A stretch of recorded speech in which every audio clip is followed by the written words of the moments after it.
And okay, I've been trying to work it out and look a little bit deeper into why all this violence is still going on in American cities. Because let's face it, this stopped being about the criminal thug that was George Floyd quite a long time ago.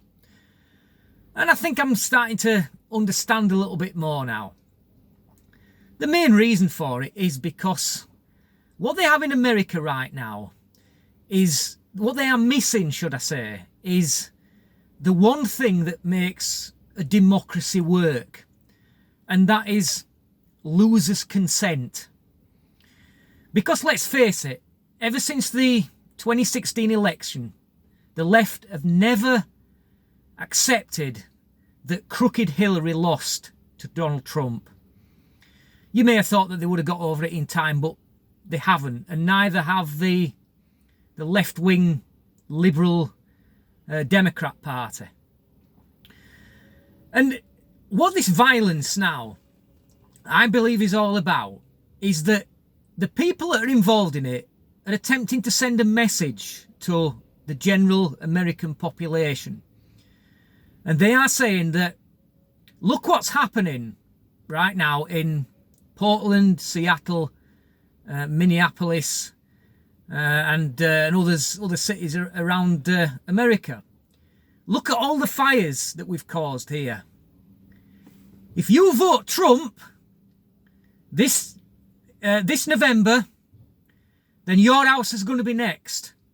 They are trying to intimidate people into voting for Sleepy Joe by using the obvious media coverage of all these riots.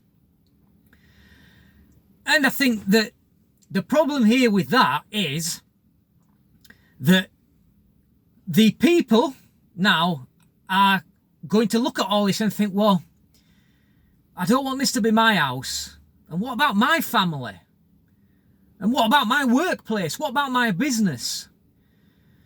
Oh, do you know what? Just make it stop.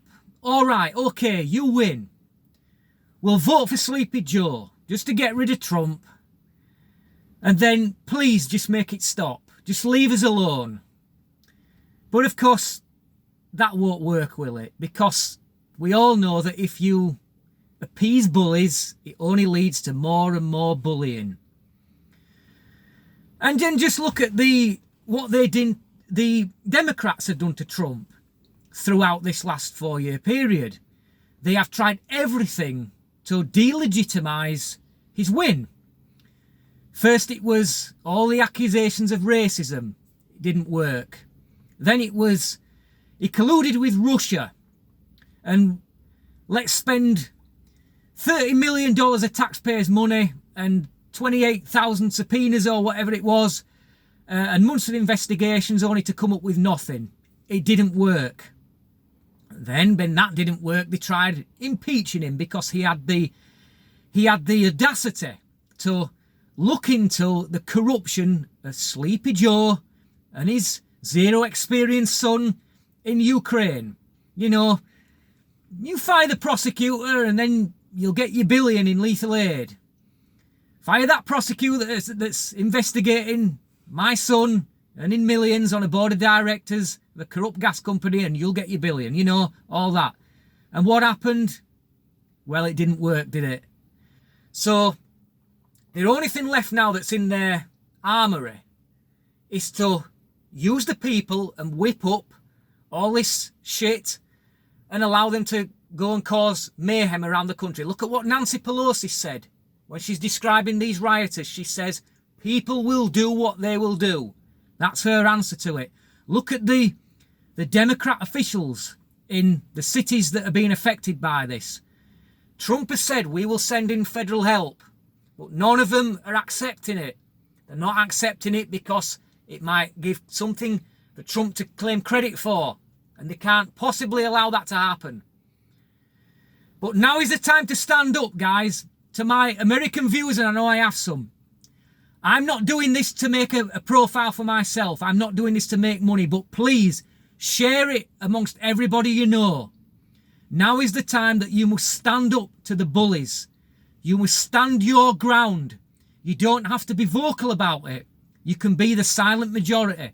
But make sure that you go to that ballot box in November and vote for Trump. Not only that, vote for your local Republican senators and your local representatives. Republicans need to take back control of the House. If they lose majority of the House again, and if they lose the Senate, what they will do, or the Democrats will do, is they will just simply try more impeachment attempts on Trump. You have to send a message that the bullies will not win. So stand up for yourselves, guys. I know it's hard sometimes in the face of all this, but you've got to try. You have got to put your country first. And it's not just your country, it's the rest of the world. Because if the Democrats get in, then the first thing that will happen is Iran will start saber rattling again. And then China will start throwing the weight around again, because they know that Sleepy Joe won't do fuck all about it. It's not just for you guys, it's for us too. Vote Trump in, and it will help us in the UK and the rest of the world. You know what they say? When America sneezes, the rest of the world catches a cold. And that's very true. So please, guys, you know what you have to do. Share it to everybody that you can. I'm not interested in my personal profile and my personal exposure. I'm not doing this for me.